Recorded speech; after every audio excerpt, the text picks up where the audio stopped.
अफसार साहब, बानी पीटीआई की संजीदगी इक़्तिदार की ख्वाहिश को लेकर अपनी मतलब जुमेरात जुमा हफ्ता 3 मुख्तलिफ चैनल से अपनी बहन के ज़रिए, उमर अयूब के ज़रिए और गंडापुर साहिब के ज़रिए न्यूट्रल होने की वो अपीलें कर रहे हैं।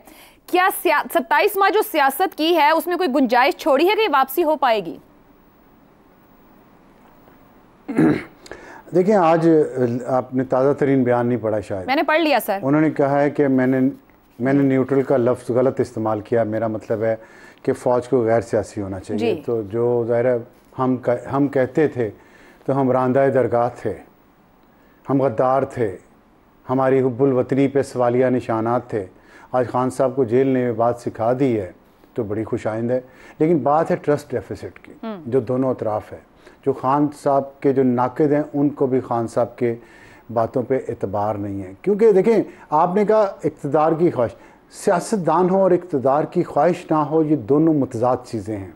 ये हमें नहीं कहना चाहिए और ये लेजिटिमेट राइट है सियासतदानों का। हम एक जॉब के लिए अप्लाई करते हैं, एप्लीकेशन देते हैं, टेस्ट में पेयर होते हैं, इंटरव्यू में पेयर होते हैं। हमारी ख्वाहिश होती है ना जॉब लेना और उसमें सैलरी लेना, फिर तरक्की करना, आगे बढ़ना। इसी तरह सियासतदान की ये ख्वाहिश होती है वो इक़्तिदार में आए। अब इक़्तिदार में आके उसका ऑब्जेक्टिव ये होता है पूरी दुनिया में, या जो आइडियल सियासत है कि वो अपने लोगों की ज़िंदगियाँ बेहतर करना चाहता है। वो उसके पास एक स्ट्रेटजी, एक हिकमत अमली, एक पॉलिसी, एक मंशूर होता है जिसको वो इक़्तिदार में आके उस पर अमल करना चाहता है। ये अगर ऑब्जेक्टिव हो तो बड़ा नोबल है और मैं समझता हूँ अल्लाह नवाजता भी है।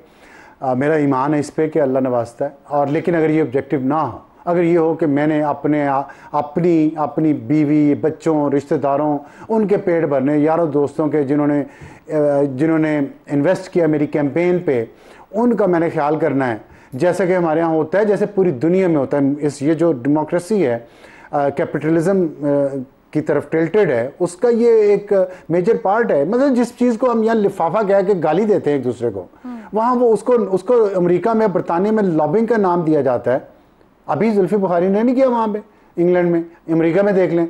और कल यहाँ पे अदालत में कहा है रऊफ़ हसन ने कि जो इंटरनेशनल मीडिया को जुल्फी बुखारी देखते हैं, तो वो जो कुछ जुल्फी बुखारी करे वो क्या लिफाफे तकसीम नहीं कर रहे, पार्लियामेंटेरियंस को भी लिफाफे जाते हैं वहाँ पे, यूरोप में, अमेरिका में। लेकिन बात एक गोरी चमड़ी वाला जो कुछ करता है ना, तो हम कहते हैं ये बहुत ठीक है। कमिंग बैक जो 27 माह इमरान खान ने सियासत की है, अब आपने ये तो कह दिया कि एक सियासतदान है जी, तो क्या वो सियासतदान जो भी बयानिया आप बनाना चाह रहे हैं उस मकसद में कामयाब हो जाएंगे, उनको वो वापसी मिल जाएगी?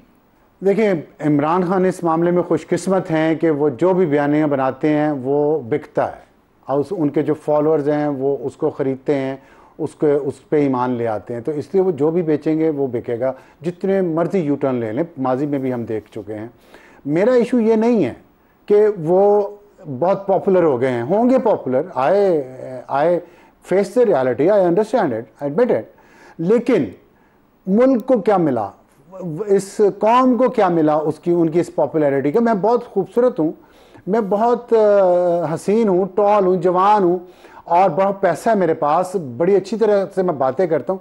मेरी फैमिली को, मेरे ख़ानदान को, मेरे जानने वालों को इसका फ़ायदा क्या हुआ है या नुकसान हुआ है, ये देखना है। तो इमरान खान करते क्या है इस पॉपुलैरिटी के साथ, इस सियासत के साथ, जो उनका अंदाज़ा सियासत है, मुझे तो कोई उम्मीद नहीं नज़र आती। अगर आप मेरी राय पूछती हैं, उनके फॉलोअर्स को उम्मीद नज़र आती है।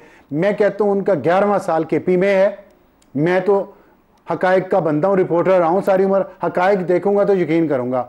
मुझे केपी दिखा दें, पाकिस्तान पूरे में से एक शख्स कोई वापस जाके केपी में अपनी रिटायरमेंट की जिंदगी गुजारना चाहता है, मैं उस पर ईमान ले आऊंगा। ठीक है। 3.5 साल मरकज में रहे, तमाम दोस्त नाराज हो गए हमारे पाकिस्तान के इंटरनेशनल जो थे, पूरे मुल्क में तकसीम होगी। लीडर तो जोड़ता है। और इसी तरह दूसरी चीजें देख लें, जुडिशरी का रोल देख लें आप इस पूरे में, तो मैं ये समझता हूं कि खान साहब की सियासत पॉपुलर बहुत है, इस पर कोई शक नहीं है। लेकिन उस पॉपुलैरिटी को ट्रांसलेट करना वेलफेयर में लोगों की, इसकी मुझे कोई उम्मीद नहीं। वैलिड सवाल है कि पॉपुलैरिटी क्या ट्रांसलेट हुई लोगों की वेलफेयर में। शहजाद साहब, ये जो बयान दिया गया और आज उन्होंने उसको फिर दोबारा कह दिया कि न्यूट्रल का मतलब गैर सियासी होना होता है, मैं तो ये बात कह रहा हूँ, मैं अपने उस पर कायम हूँ।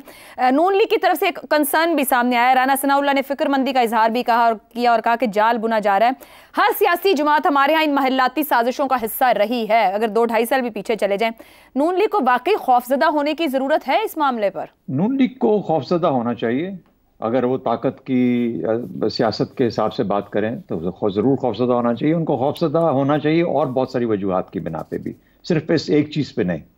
एक उनकी परफॉर्मेंस है जो कि सामने नज़र आ रही है कि उनसे परफॉर्मेंस नहीं हो रही इन हालात के अंदर। आपका सवाल है कि क्या हकीकत का इदराक है ये जो तब्दीली आई है, या तब्दीली का इशारा है? और ये दोनों अतराफ से है, ये सिर्फ एक तरफ से नहीं है, दोनों अतराफ से ये इशारा है। ये जो हम बातें कर रहे हैं, और अफसार साहब शुरू से कह रहे थे कि कुछ ना कुछ राब्ते जो हैं वो जारी हैं बीच में, तो मैं तो चूंकि इस तरह की इंफॉर्मेशन नहीं रखता, इसलिए मुझे यकीन मानना पड़ता, अब करना पड़ता था कि हाँ वाकई अफसार साहब किसी बेसिस पे ये बात करते हैं। तो अगर दोनों तरफ से राब्ते चल रहे थे तो फिर वो हकीकत का इदराक है, वो ये रिकग्निशन है कि जहां पर इस्टेब्लिशमेंट एक हकीकत है पाकिस्तान की सियासत के अंदर, उसी तरीके से अब एक अवामी राय आमा जो है वो भी एक हकीकत बन चुकी है और वो अपने तौर पे अपने आप को मनवा रही है। तो ये दोनों हकीकतें अब पाकिस्तान की एग्जिस्ट करती हैं। ये भी हकीकत है कि हुकूमत का आज मुज़ाकरात की बात करना पीटीआई, बानी पीटीआई के साथ भी एक हकीकत है। तो ये इदराक है उन ज़मीनी हकायक का जो कि पाकिस्तान की सियासत को चलाते हैं, और पाकिस्तान किसी भी मुल्क की सियासत ज़मीनी हकायक की वजूद से और उन वजूहात की वजह से आगे चलती है। तो मेरा ख्याल है कि इसका तो बिल्कुल इदराक होना चाहिए। हालात का जबर भी है, और हालात का जबर इसलिए है क्योंकि जब आप अपने मईशत को देखते हैं, आपका जो उम्मीद थी कि हमें जो अपने हमारे डेट है, जो कर्ज है, इसके ऊपर कुछ रिलीफ मिलेगा, आप अपने दोस्तों के पास गए, वहां पर आपको बताया गया कि नहीं, इन हालात के अंदर हमें यकीन नहीं है कि आप इस किस्म की कोई हम आपको रिलीफ दे सकते हैं। कि क्यों पर पैनिक है? पहले तो ये कहा गया था ना कि रिलीफ हम कर्ज अपना अदा करेंगे, ये जो हमारे पास इन्वेस्टमेंट आएगी, इस इन्वेस्टमेंट की वजह से पाकिस्तान उस लेवल पे जाएगा कि अपने कर्ज को उतार पाएगा। लेकिन उसके बाद हम कर्ज के पीछे पड़ गए, वो इन्वेस्टमेंट क्यों नहीं आई? पाकिस्तान को गैर मुस्तहकम देख के वो नहीं आई। तो मुस्तहकम गैर मुस्तहकम क्यों है? पाकिस्तान के सियासी हालात की वजह से। तो इसलिए न सिर्फ ये माशी जबर है, उन हालात का जबर है जो कि सामने नजर आ रहे हैं, जो कि हर एक को नजर आते हैं और हर एक को महसूस हो रहे हैं कि पाकिस्तान या हम वो काम क्यों नहीं कर पा रहे जो कि हमें करना है। फिर उसके बाद ग्लोबल एनवायरनमेंट है।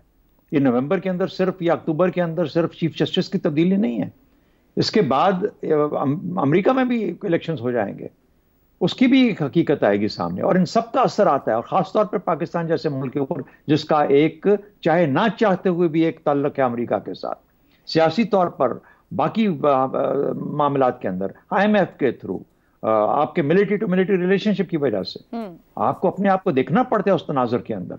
फिर ये इदराक कामयाबी देगा खान साहब को। रीजनल हालात का सिर्फ एक आदमी को नहीं, ये पूरे पाकिस्तान को कामयाब होना है। ये सबका पाकिस्तान है, सिर्फ एक आदमी का पाकिस्तान नहीं है। मैं इस चीज के ऊपर एतराज करता हूं, ये क्यों आप इमरान खान के ऊपर ले जाते हैं? ये उसका पाकिस्तान है, एक शख्स है।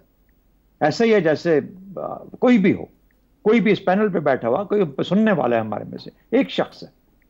पाकिस्तान एक शख्स से जुड़ा हुआ नहीं है, पाकिस्तान ने आगे जाना है। इसलिए अगर ये सब लोग इस किस्म की बात लेके आगे चलते हैं और रियलाइज करते हैं और महसूस करते हैं कि पाकिस्तान को मिलके आगे चलना है और इस झमेले से निकालना और आगे मुश्किलात से आगे अबूर करना है, तो फिर ये आपस में मिलके ही अकल के साथ ही करेंगे। सियासत हो सकती है कि नहीं, पाकिस्तान के हर मोड़ पे सियासत हो सकती है। ये सियासत और मुनाफकत की वजह से पाकिस्तान यहाँ पहुंचा हुआ है ना, उसी सियासत और मुनाफकत को खत्म करने के बाद वो सियासत करनी है जो पाकिस्तान के हक में हो।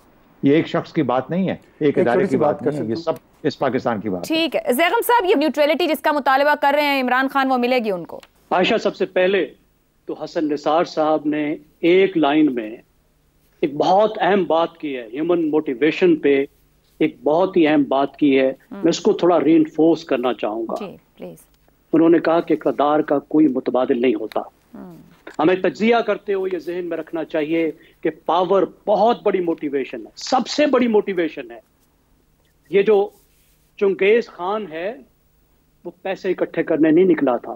पाकिस्तान में सिकंदर मिर्जा, गुलाम मोहम्मद, याह्या खान, ज़ियाउल हक, ये पैसों की खातिर नहीं जा रहे थे।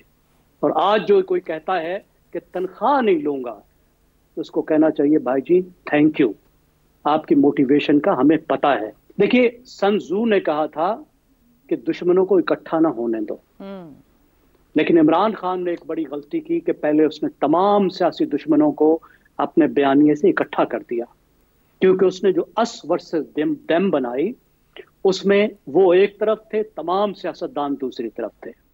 और फिर बात यहीं तक नहीं रही, उन्होंने अपने सबसे बड़े इत्तेहादी को भी अपने दुश्मनों की तरफ धकेल दिया।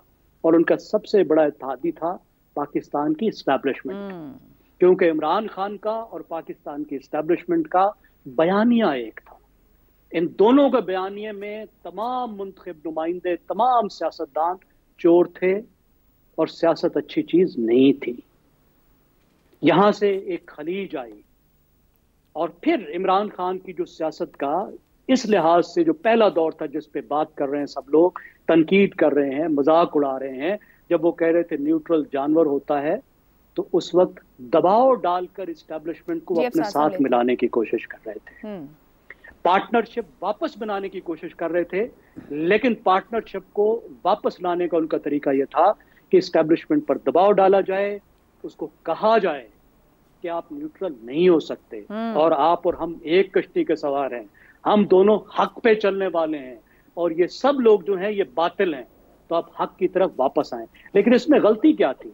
इसमें बुनियादी मसला ये था कि इमरान खान खुद को बड़ा पार्टनर समझ रहे थे, इस्टेब्लिशमेंट को छोटा पार्टनर समझ रहे थे। वो ये समझ रहे थे कि इस्टेब्लिशमेंट को उसकी तरफ आना है, उन्होंने इस्टेब्लिशमेंट के साथ वफादार नहीं रहना।